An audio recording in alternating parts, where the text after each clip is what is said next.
Bienvenue dans cette 24e heure du thé avec Rodolphe. Aujourd'hui, on va parler de choses très intéressantes puisqu'on va parler de la mer, de l'eau de mer plus exactement. L'eau de mer, beaucoup d'entre nous allons se baigner ou au moins mettre les pieds dans l'eau pour les plus courageux cet été. Et donc du coup, j'ai voulu faire un focus un peu sur les propriétés de l'eau de mer plus exactement, et aussi vous donner 2-3 conseils pour vous protéger et protéger surtout vos cheveux, c'est ma partie donc, pendant vos vacances d'été.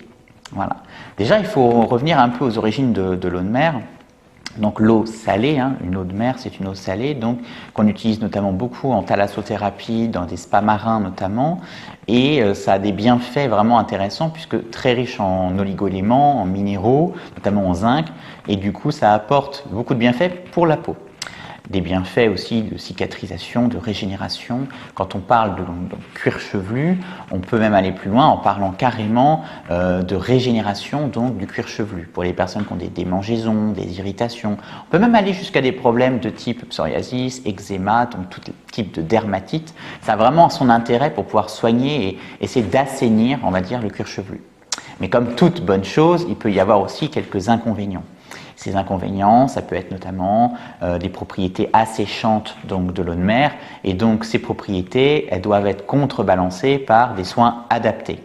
Donc, pour faire clair, si vous avez des problèmes de cuir chevelu, sachez que l'eau de mer, c'est vraiment hyper intéressant sur le point régénération et surtout assainissement donc, du cuir chevelu.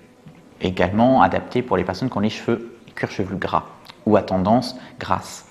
Par contre, si vous avez les cheveux secs, rien ne vous empêche de faire des bains de mer. Par contre, contrebalancer avec des ingrédients comme certaines huiles végétales. Sélectionnez plutôt des huiles végétales avec des propriétés, notamment ce qu'on appelle les polyphénols, les omégas, des huiles qui sont riches, mais riches en acides gras insaturés, polyinsaturés, et éviter les huiles grasses. Parce que les huiles grasses vont, comme les silicones savent le faire également en chimie, vont engluer votre cheveu, vont l'alourdir, le rendre vraiment mousseux et pas très agréable finalement à coiffer et trop lourd. Alors que les huiles sèches, je prends l'exemple par exemple de l'huile d'argan, il y a des huiles d'argan sèches, il y a des pressions à froid, notamment l'huile de raisin également, de pépins de raisin qui est très intéressante, l'huile de figue de barbarie qui est très intéressante aussi, l'huile de sésame elle est intéressante aussi, l'huile de ricin en bain d'huile, donc par contre il faut après idéalement donc, faire un shampoing, voilà, et faire un soin à base d'eau après, on en reparlera juste après. Mais les huiles ont vraiment des propriétés intéressantes de protection et également de régénérer la fibre capillaire. Donc ça c'est intéressant, alors un peu moins intéressant pour la peau, mais très intéressant surtout pour le cheveu.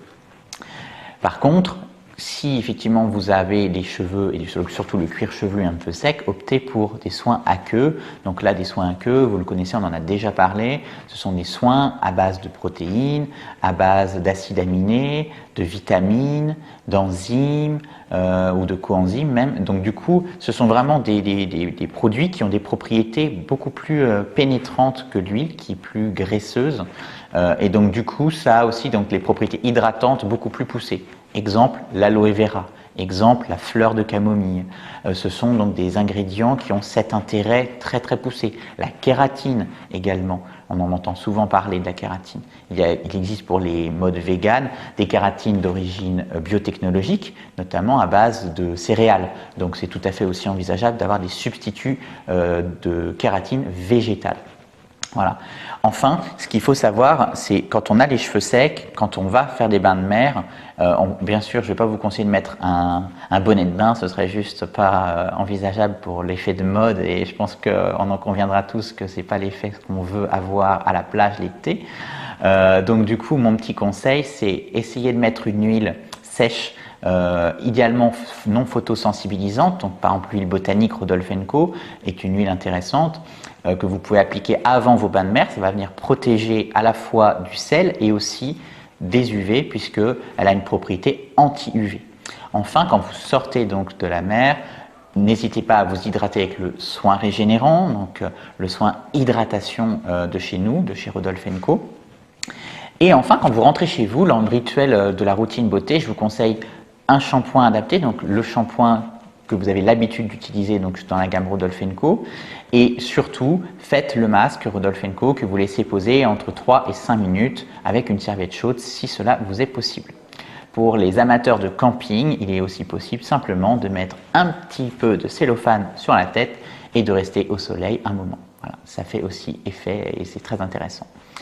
Voilà, j'espère que cette petite heure du thé, conseil d'été vous a plu. Je vous souhaite une excellente fin de journée. Je vais goûter les nouvelles petites pâtisseries de chez Éclair de Génie. Je vous dis à très bientôt pour la prochaine heure du thé. À bientôt.